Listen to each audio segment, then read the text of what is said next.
Ik viens zina, ka tieši rudens ir tas laiks, kad pastiprināti ir jāuzkrāj vitamīnu ziemai, lai varētu sekmīgāk cīnīties pret dažādiem vīrusiem un infekcijām.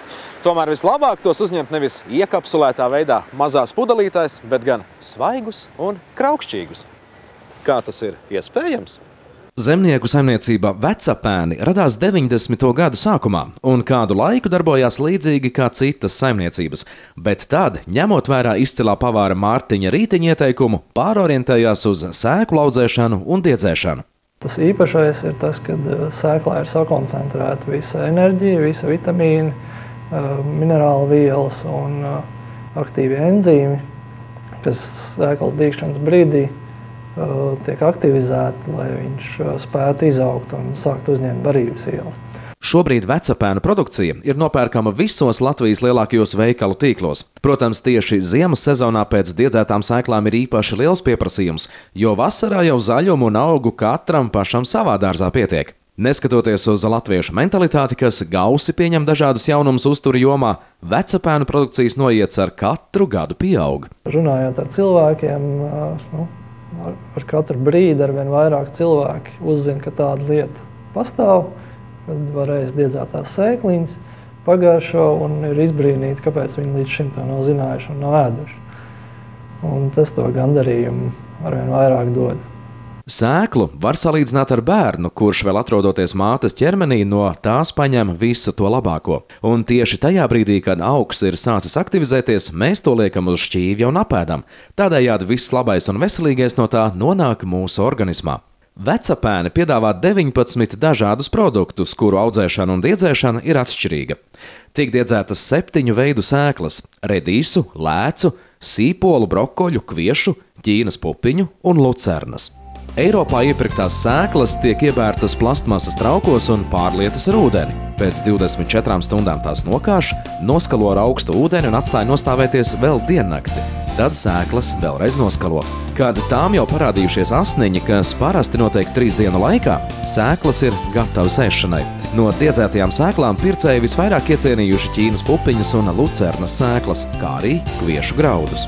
Uzņēmums audzēja arī 6 veidu kreses. Starp citu, vārds krese ir atvasināts no vārda kressalāti, kas ir labi pazīstams garšaugs. Kresēs ir sērs iekšā, un tas ir kā attīrījušs līdzeklis visai gramošanas sistēmai. Viņš dezinficē un uzlabo arī gramošanas sistēmu. Jebkura no diedzētām sēklām būtībā veicina to kuņģa darbību, zarnu darbību.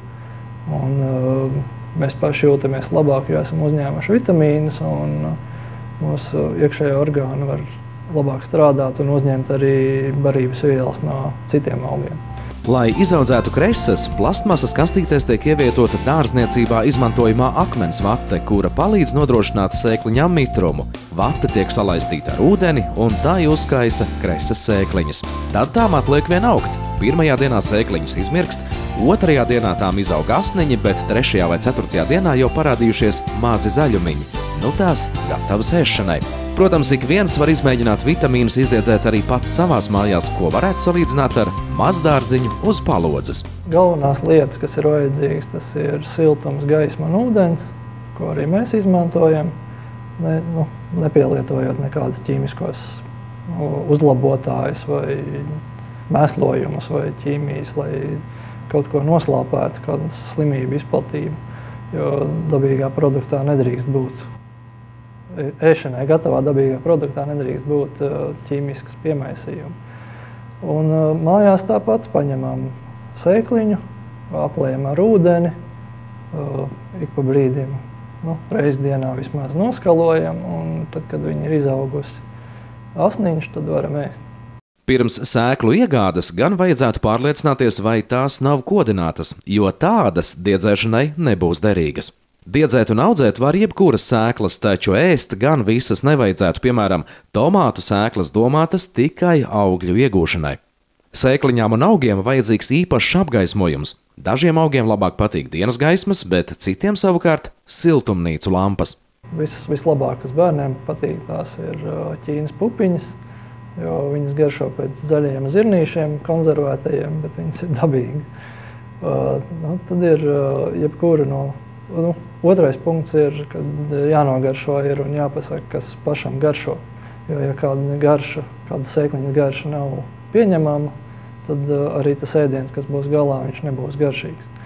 Un tad varam izmantot pēc saviem ieskatiem, vai pieberam noslīnkojumu un pieberam salātu vietā tikai diedzētās sēkliņas pie ēdiena, vai uztaisam zaļumu salāts vai burkānu salāts vai kādas salāts un pieliekam klāt.